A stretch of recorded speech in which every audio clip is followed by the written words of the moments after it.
Isang mock elections ang isinagawa sa Kongreso noong July 2012 para matesting ang PCOS machines na binili sa Smartmatic. Sa 1,000 balota na ginamit, 958 ang na-scan ng makina at 42 ang nireject. 4 na posisyon ang pinagbotohan. Ang nabilang ng PCOS na marka sa balota ay 8,298. Ang lumabas sa manual audit, 8,402. Nagkaiba ng basa ang PCOS at audit team sa 107 marka sa balota. Sa isinumite na report sa Kongreso tungkol sa mock polls, sinabi ng Smartmatic na ang percentage match ng PCOS at manual count ay 99.98019%. A very disturbing Smartmatic report, or the Smartmatic think Philippines are stupid. I really felt insulted when I saw this, when I saw the report. And I think Congress should feel insulted. I mean, parang ini-insult ang intelligence natin eh. Sabi ni Lagman, ang tamang percentage match ay 98.710%. Ibig sabihin, halos 258 sa bawat 20,000 votes ang hindi nagtutugma sa basa ng PCOS at auditor. Malayo sa nakasaad sa batas na accuracy rate na isang mali bawat 20,000 votes. Tinanong namin si Flores tungkol sa maling komputasyon ng Smartmatic. Inamin niya ang pagkakamali at sinabing hindi naman kasi sila mathematicians. So it's a matter of a statistician because from my point of view, the PCOS hasn't done any mistake. To me, it's superfluous to say this because who did the mistake was the manual counter, and we can prove it. The PCOS is 100% accurate. I find it very funny that the whole fight is because people, now they want the count to be 100% accurate. Why did you automate it to begin with? You know you won because PCOS. Pero may isa pang mas malaking issue na nagtutulak sa ilang poll watchdogs at IT experts para manawagan sa COMELEC na huwag nang makipagtrato sa Smartmatic. Dominion ang may-ari ng source code, ng software. Actually, they own the technology.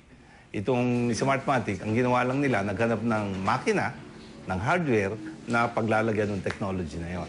Tinerminate ng Dominion yung license ng Smartmatic. So wala ng license. Hindi na pwedeng gamitin niya ng Smartmatic at hindi na pwedeng gamitin ng COMELEC. Malinaw sa licensing agreement na ang ibinentang PCOS technology ng Smartmatic sa COMELEC ay para sa 2010 elections at nananatiling pag-aari ng Dominion Voting Systems, isang full-service election provider na nakabase sa Amerika at Canada. Yung palang problemang yon between Dominion and Smartmatic had been brewing a year before, mga June pa yata, 2011. Binili ito March 2012.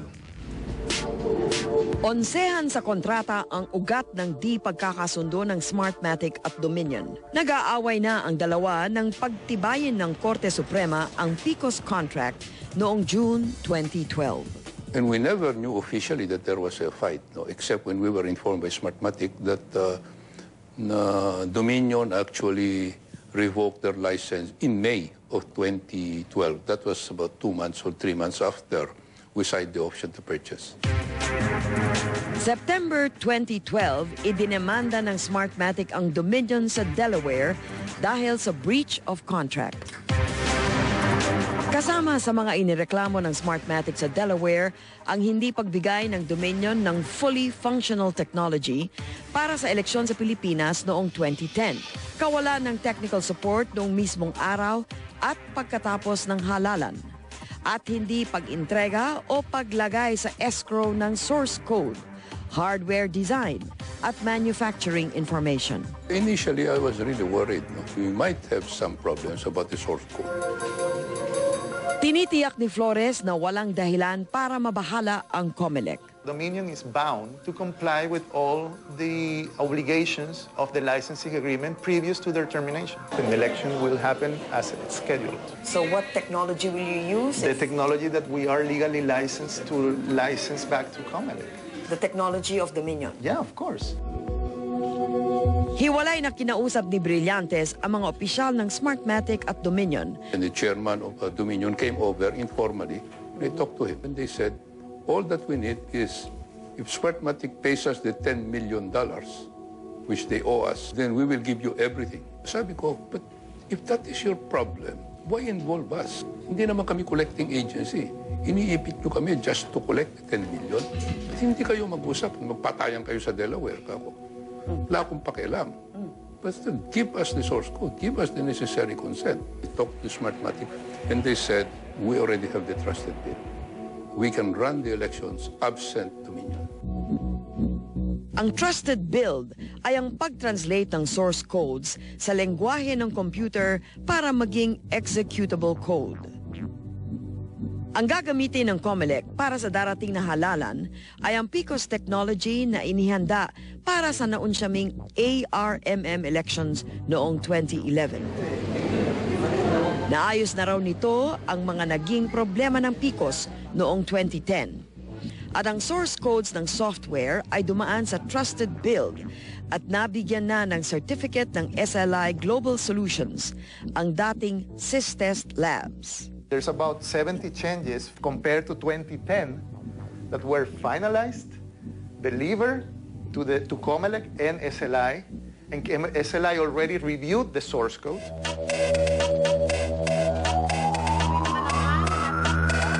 Pero aminado si Brillantes na may PICOS enhancements sa kontrata na hindi pa nagagawa ng Smartmatic.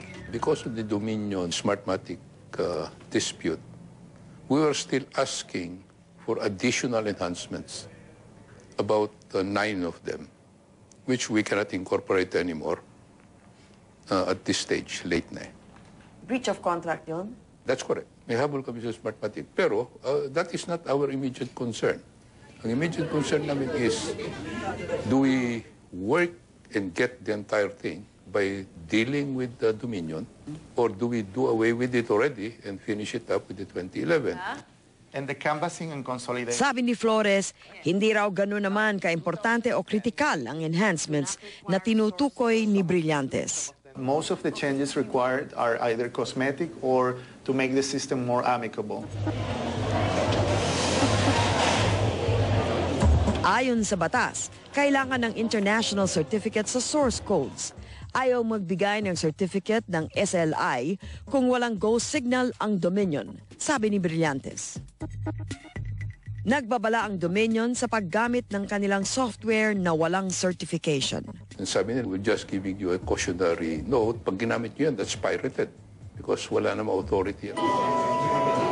Isang maniobra ang pinag-iisipan ni Brillantes para mahimas ang Dominion. Nung narinig ko yung 10 million ng Dominion, that's equivalent to 400 million pesos. And I was thinking that that would have been the way to settle the issue. Ang sinasuggest ko is for me to put in escrow the 400 million na sinisingil ng Dominion sa Smartmatic. Sabi ko, ilalagay ko niyan in escrow. Mag-away na kayo ang gusto niyo, magpakamatay na kayong pareho. Put it in the escrow, but give the consent for the certification that we need. Ang huling installment na kailangan bayaran ng COMELEC sa Smartmatic ay 400 million pesos. Umaasa si Brillantes na bibigay ang Dominion. And they were already saying that we might be prepared to give the source code. Just give us an assurance that may escrow. Hindi mo kaya magalit ang Smartmatic na ine-escrow nyo yung last tranche? It has to be with arrangement with Smartmatic. Because we cannot do this with Dominion alone or Smartmatic. Smartmatic is mas importante between the two. On hindsight, 2020 hindsight, Chairman, Okay. was Smartmatic upfront with us about their dealings? I have been treating them as businessmen, and I said, alam nyo, I have never believed in you. And that is the attitude I'm still taking up to now. But we know that we need you. Kasi kayong gumawa ng machine. Puro kita, inaalala nyo. I do trust them insofar as the technology aspects concerned. When we start negotiating money, medyo nambabraso rin ako eh. The Commission on Elections experienced its second setback in its mock elections here at the UP Integrated School this morning. Kung magmatigas ang Dominion, mapipilitan daw ang COMELEC na gamitin ang source codes kahit walang international certification. will make use of the trusted bills. Baka ho naman kasuhan tayo. No, sige, di pirated. Hindi naman kami nag-supply nito, Smartmatic. Di ba nyo, Smartmatic, patayan kayo ron sa labas. Sigurado mo kayong hindi tayo kasali dyan sa away na yan. Sigurado naman, kasi hawak naman namin ng pera. We'll not also pay Smartmatic. If ever Dominion goes after them, we'll just give them the 10 million. Sabi ni Brillantes, ipaliliwanag na lang ng COMELEC sa Joint Congressional Oversight Committee o JCOC ang buong sitwasyon. Isinagawa ng SLI kamakailan ang prosesong trusted build na dinaluhan ng mga kinatawan ng political parties, Smartmatic, DOST, COMELEC at PPCRV. Pumunta rin si Averia. Sinabi ni Averia na nagkaroon ng problema sa unang pasada ng 2 sa 3 source codes na gagamitin sa Mayo. Higit 50 errors at higit 20 warnings ang resulta. Tinanong raw ni Averia kung ano ang dahilan ng mga errors, pero sinabi ni Director Dennis Villorente ng DOST na hindi bahagi ng proseso na alamin kung ano ang naging problema. Maayos ang ikalawang pagsalang ng source codes na binigyan ng Trusted Build Certificate ng SLI. Hindi raw ipinakita o pinareview ang mga source code na sumailalim sa Trusted Build. Ang PICOS at canvassing softwares ay hindi rin dumaan sa proseso at wala pa ring certificate hanggang ngayon. Hindi pa nila kasi tinacertifyan yung source code on the PICOS machine because precisely we're waiting for some developments. Now look at this one. Kinontra ito ni I don't want Flores. to clarify that to him. The certification is done. And SLI will issue the certification. There are no legal impediments for the certification. None whatsoever. But the dear chairman was confused in that aspect. And I actually corrected him right after you left. That's an aspect where he wasn't fully aware of what's going on. So he thought that SLI might not be able to complete the certification.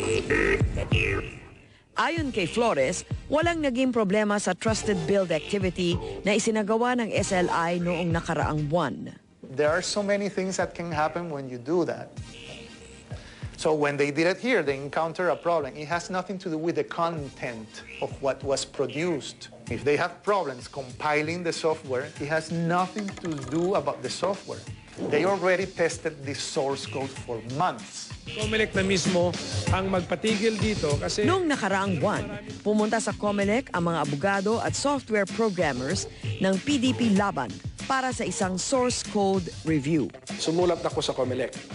Kasi ako'y presidente ng partido ko, PDP Laban.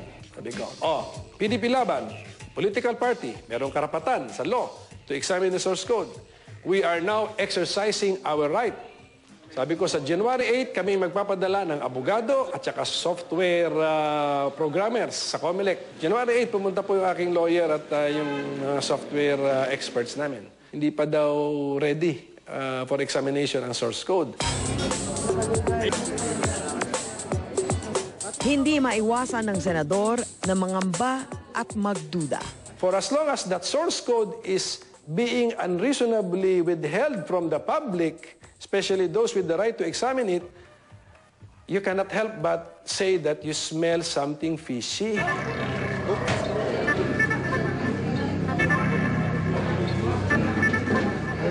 Tinitiyak ng COMELEC at ng Smartmatic na magiging malinis ang darating na eleksyon. Hindi madumi ang 2010. Ito, mas malinis pa because of the improvements. The system is 100% auditable. It is impossible to cheat this system and not get caught. It will never be good enough. Election is a question of credibility, and credibility will only come when you're fully transparent about the process. No election is perfect.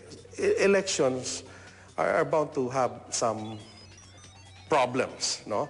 It's the ability of the whole system to address and respond to this problem which makes it perfect. Sa darating na Mayo, sana raw ay hindi makalimutan ang lahat ng nangyari noong 2010. We're running out of time, and ang nakataya po rito hindi lang pera or kontrata, but our democracy.